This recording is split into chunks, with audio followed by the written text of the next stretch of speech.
एकदा सर्वांनी घोषणा द्या, जेणेकरून आपल्यामध्ये थोडीशी ऊर्जा निर्माण होईल. छत्रपती शिवाजी महाराज की, छत्रपती शिवाजी महाराज की. बरं वाटलं? स्वर्गीय पिचड साहेब असतील, वल्लभ साहेब बेंटे असतील, गोविंद गाडे असतील, या सर्वांना स्मरून आज इथे मी माझा परिचय म्हणा किंवा माझ्या भाषणाला सुरुवात करते. येथे उपस्थित सन्माननीय व्यासपीठ असेल, माझ्या महिला बंधू भगिनी, सर्व ज्येष्ठ श्रेष्ठ आणि माझे पत्रकार बंधू, खरंच तुम्ही इथे विजयाचा निर्धार करावा यासाठी फक्त लांडे कुटुंबाला, दांगट कुटुंबाला आणि केदारी कुटुंबाला पाठिंबा देण्यासाठी तुम्ही इथे उपस्थित राहिलात. खरंच तुमचं मनापासून आभार व्यक्त करतो. आज आम्ही तिघी किंवा मी इथे उमेदवार म्हणून आलेली नाही. आज मी तुमची बहीण असेल, तुमची लेक असेल, तुमची माई असेल, हे बनून हे आज इथे खरं तर इथे येताना मला इतकं भावूक झालं होतं. ही गर्दी माणूस पैसा सुद्धा कमावून मिळवू शकत नाही, जी मला माझ्या नशिबाने आज इथे मिळाली. माझ्या महिला भगिनी असतील, अतिशय जीवाला जीव देणारी माणसं मी माझ्या आयुष्यात कमवली. खरं तर आज हे निमित्त मिळतंय. जनसेवा ही ईश्वर सेवेपेक्षा कमी नाही आणि हे निमित्त मला मिळते तुमची सेवा करण्याचं. संधी मिळो किंवा न मिळो, हे लांडे कुटुंब नेहमीच तुमच्या सेवेमध्ये तत्पर असतं. पण तुमचा पाठिंबा बघून खरंच मला आता ऊर्जा लागली की कधी निवडणूक होते आणि कधी मी कामाला लागते जोमाने. खरं तर माझ्या माय भगिनींच्या डोळ्यामध्ये माझ्याबद्दलचा जो विश्वास आहे ना, हे विश्वास मला एक ऊर्जा देते, ताकद देते. ही पैशाने जमवलेली गर्दी नाहीये, ही वर्षानुवर्षे जपलेली नाती आहेत, ही विश्वासाची नाती आहेत. आणि आज इथे तुम्ही सर्वांनी उपस्थित राहून दाखवून दिलं की जात बीत काही नसतं, फक्त असतं ते फक्त एक सर्व धर्म समभाव जगणारी माणसं, जे आपण एका रक्ताची आहोत. आणि जेव्हा आपल्या माणसावर, आपल्या माणसासाठी आपल्याला जगायचं असतं, तेव्हा आपण सगळे उभे राहतो. त्यासाठी मी सर्वांचं पुनश्च एकदा मनापासून आभार व्यक्त करते. माझं लग्न होऊन 4 वर्ष झाली. माणूस मरेपर्यंत एवढी माणसं कमावता येत नाही, तेवढी माणसं मी माझ्या या 4 वर्षामध्ये कमवली. आज महिलांना संधी मिळते. माझ्या महिलांना मी सांगेन की एक बाई घर किती टाकीत ठेवू शकते, बरोबर आहे की नाही? एक महिला घर चांगलं सांभाळू शकते, कुटुंब व्यवस्थित करू शकते. तर मग जर भेटले एखादी संधी गाव किंवा आपला भाग सांभाळायची एखाद्या महिलेला, तर ती चांगला नाही सांभाळणार का? तुमच्या सर्वांच्या आशीर्वादाने मला लांडे कुटुंबामध्ये जेव्हा मी सून होऊन आली, खरं तर मी अनुभव घेतला. जेव्हा आमचा अपघात झाला होता बादशा तलावावर, आणि जेव्हा काय बोलतात, जेव्हा पैसा कामी येत नाही तेव्हा दुवा कामी होती. आणि तुम्हा सर्वांची दुवा तेव्हा सोबत होती, म्हणून आम्ही तेव्हा वाचलो. कारण जेव्हा पोलीस तिथे बघायला गेले तेव्हा त्यांचे हेच शब्द होते की आता किती जण गेले. पण आपण बोलतो चांगलं काम करा, समाजामध्ये चांगली कामामध्ये स्वच्छता ठेवा, निष्ठेने काम करा, आपापल्या माणसांसाठी जगत राहा. देव नियती साफ असेल तर आपल्याला देतो. संघर्षाचा काळ लोटला, टीका टिप्पण्यांचा वर्षावच होतोय जण. मला सांगायचंय, आता नाही बोलली तर परत म्हणे घाबरले बिबरला. माझ्या हाईट वर जाऊ नका, हलक्यात घेऊ नका, मी नाही डेंजर आहे. मी माझ्या संस्कारांचा मान ठेवते, माझ्या एकच म्हणेन, जातीपातीचं राजकारण हे कधी होतं माहितीये का? इलेक्शन आल्यावर जेव्हा तुम्हाला आम्हाला सगळ्यांना गरज असते तेव्हा बाकीचे कुठे असतात. माझ्या माता भगिनी, सर्व बंधू, सर्व तरुणांना माझी विनंती आहे की बस झालं आता हे जातीपातीचं राजकारण.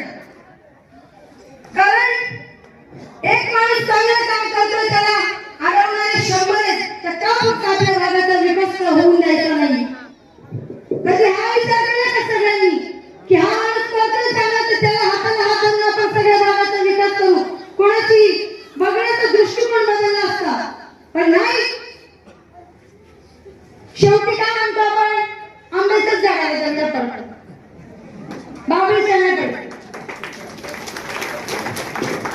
आणि ते सर्वांना म्हणेल, जात पात सोडून एकत्र या. तुमच्या मनामध्ये असेल, तुम्हाला वाटत असेल हा बाबा माझी माई माझ्यासाठी सगळं करत असेल, सगळं करेल, तर या विश्वासाने पुढची मी त्या पदा खुर्चीवर बसणार नाही, माझ्या सर्व माता भगिनी बसणार आहेत. कारण त्यांच्या समस्या मूलभूत गरजा असतात. जिल्हा परिषदेला आरोग्य, शिक्षण, वैयक्तिक लाभ, गावचा विकास जितकं करता येईल तेवढं केलं ना. जे बोलतात ते त्यांनी सुद्धा पदं भोगली, त्यांनी किती विकास केला, पण नाही, त्यांना वोट दाखवायचं असतं दुसरीकडे, पण ही 4 वोट विसरतात ना तिथे ते आपल्याकडे म्हणून. बरोबर आहे की नाही? संघर्ष करत असताना नांदी कुटुंबामध्ये दुःख असेल, सुख असेल, ही माय बाप जनता सर्व एकत्र असते. आणि जातीचं म्हणायला गेलं तर इथे बसलेली सर्व वरिष्ठ मंडळी सगळ्या जातीची आहेत. बस करा आता, संपवून टाका. आणि मी तर म्हणेन हे संपवून सगळं आपण सर्व एकत्र उभे राहूयात, गावचा विकास करूयात, भागाचा विकास करूयात. आणि ज्यांना जातीचं राजकारण करायचं असेल त्यांना संपवायची जबाबदारी या महिलांची असणार आहे. आपल्यामध्ये घाट पाडून आपल्यामध्ये दोष निर्माण करून आपल्या भागाचा विकास कुठेतरी खुंटवला जातोय.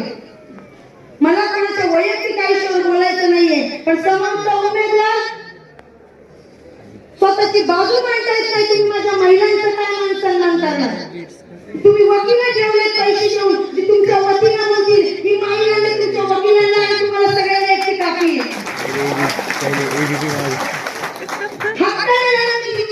तिथे माझ्या महिलांसाठी काम आणू शकते. आता दादांनी म्हटलं बोलणारे भरपूर आहेत, मला टीकावण नाही करायची कोणाला, मला उत्तर द्यायचे. कारण असं म्हणतात चिखलामध्ये दगड टाकला तर चिखल आपल्यावर उठतो. मला त्यांना कोणत्याही प्रश्नाचं उत्तर द्यायचं नाहीये. आणि मला भविष्यात मिळाली तुमच्या आशीर्वादाने संधी तर मी माझ्या कामातून सगळं दाखवणार आहे. मला फक्त समाधान एका गोष्टीचं, रात्री मी झोपते ना, एका गोष्टीचं समाधान. माझी आई, माझी बहीण जेव्हा मी तिच्याकडे जाते ना, ती माझ्या गालावरनं हसती होते, गालावरनं. हे सुख कितीतरी पैसे देऊन पण कमावता येत नाही. लांडे साहेबांकरिता जात बघून मदत केली जाते.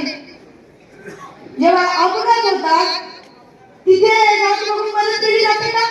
माणुसकी धर्म आपल्याला हे नाही शिकवत. पैसे उडवले जातात, अनेक महिला असतात तिथे विचारून बाई तुझी कोणती जात आहे, तुझे पैसे मी नाही देणार, तू माझीच मम्मी तुझे पैसे देणार. अशा अनेक महिला भगिनी आहेत. इथे जाती धर्माचा फक्त बाजार मांडला या सगळ्यांनी. यांना फक्त आपल्याला शांत करायचे आणि सगळ्यांना सोबत घेऊन जायचे. मला मी उमेदवार म्हणून कशी आहे हे तुम्हाला माहिती असेल असे नाही, पण मी एक आई आहे, एक बहीण आहे, तुम्हा सर्वांची माई आहे.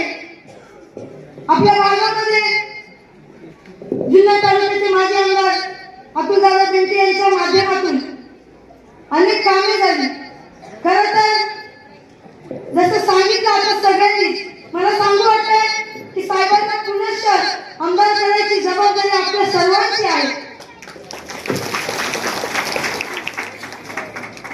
मी म्हणेन त्यांना, तुम्ही या जनतेने आमच्यावर जेवढा विश्वास दाखवलाय तसा विश्वास तुम्ही आमच्यावर टाकून बघा. कारण मी अशी पैसे देऊन पण मिळणारी संपत्ती अशी मिळत नाही. खरंच आज तुम्ही इथे आलात, मनापासून मी तुमचं जितकं व्यक्त करावं असं मला व्यक्त करता येत नाही. कारण मी येता येता माझ्या महिला भगिनी ज्या माझ्या डोळ्यात बघत होत्या त्यांनी अक्षरशः भावूक झाली. बाबा इथे बसलेली सर्व माणसे आहेत, आपले कवळवाडीचे बाबा आहेत. कधी भेटलं ना माणूस मला एकदा भेटला की माझ्या लक्षात राहणार. आज मनाचं अंतर किती मोठं असू दे, किती किलोमीटरचं माणसं असू दे, पण माझ्या मनात ही भावना आहे की तो माणूस माझ्या मला त्याच्यापर्यंत जायचे. खरंच इथे जमलेले सर्व तुम्ही आज आलात. आपला विजय निश्चित आहे, पण ते तुमच्या हातात आहे, तुम्ही ठरवा. माझ्यासोबत अश्विनीताई केदारी आहेत, कमलताई दांगट आहेत. खरंच महिलांनी मान सन्मान दिला गेला पाहिजे आणि आपल्या महिलांनी एकजूट दाखवा, ताकद निर्माण करा. तुम्ही हक्काने म्हणाल ना की आम्ही बघू काय करायचं ते, आमची माई वरची बसलेली आहे, पण तुम्ही जो मान तिथे दिलाय बसायचं आम्हाला देणार, अजूनही देतात. त्याच्या आम्ही कायम आयुष्यभर ऋणी आहोत. आम्ही किती केलं ना तरी त्याचे ऋण फिटणार नाही. लांडे साहेब, लांडे कुटुंब हे प्रत्येकाच्या सुखादुःखात नेहमी असतं. बोलणारे किती काही बोलतील, पण माझी सर्वांना विनंती आहे, आपल्यासाठी, आपल्या विकासासाठी सर्वांनी एकत्र या आणि योग्य तो उमेदवार निवडून द्या. मी एवढंच म्हणेन की जेव्हा कोरोना होता आपण सगळे घरात होतो, त्या विधात्याने आपल्याला सगळ्यांना बंद केलं होतं, पण हा विधाता घरात बसला नाही. जेव्हा स्वतःचा सख्खा पोर जेव्हा गायला आपल्या बापाला दवाखान्यात न्यायला घाबरत होता, तेव्हा ह्या व्यक्तिमत्वाने आपल्या अंग खांद्यावर कोरोनाचा पेशंट नेऊन दवाखान्यामध्ये ऍडमिट केला. का अशी माणसं नको बरं आपल्या समाजात? का माणसं नको अशी? बरं, लांडे साहेबांवर टीका करणारे तेच जे त्यांच्या बोटाला धरून पुढे आले. बरं, असं म्हणतात ना, हे लहानाचं मोठं केलं तुला, तू माझ्यावरच उलटलं. पण साहेबांचं साध्या मनाचा माणूस आहे, कधी भेटले ना बोलतील बरेच का काय, त्यांच्या मनात काही राहत नाही. पण जे मनात, आपल्या मनामध्ये काही विचार ठेवून जे खायचे जाते वेगळे, दाखवायचे जाते वेगळे असतात ज्यांचे, ते लोक अशी वागतात. कधी आपल्या भागाचा विचार करा, भांडणं करणं सोडून. आम्ही तरी या विचारते, मी सुशिक्षित आहे, माझा विचार हा आहे, जात पात राजकारण मला नको, मला समाजसेवा करायची संधी मिळाली, आयुष्यभर सत्ता असताना पण नसताना पण समाजसेवा करायची ताकद ठेवतो हे लांडे कुटुंब. असो, वेळ भरपूर झालेला आहे. मी पुन्हा एकदा तुम्हा सर्वांची मनापासून, म्हणजे मला कळतच नाही की मी आभार व्यक्त करू, की मी धन्यवाद देऊ, मी उपकार मानून व्यक्त करू. कारण तुम्ही जो प्रेम इथे घेऊन आलात माझ्यासाठी, लांडे कुटुंबासाठी, आम्हा सर्वांसाठी, फक्त माझ्या सोबत राहा. तुम्ही जो विश्वास आज दाखवलाय तोच विश्वास या पुढे दाखवा, एवढंच मी बोलते आणि माझे मनोगत थांबवते. जय हिंद, जय महाराष्ट्र, जय आदिवासी, जय शिवराय, जय भीम.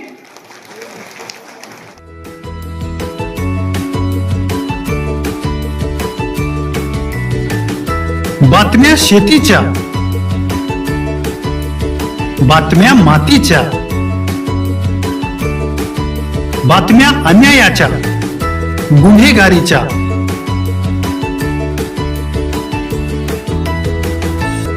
राजकारणाच्या आणि समाजकारणाच्या, शोषणाविरुद्ध बुलंद आवाज, जनसामान्यांच्या हुंकाराची गाज, सत्कार्याला प्रोत्साहन, दुष्कृत्याला अनुशासन,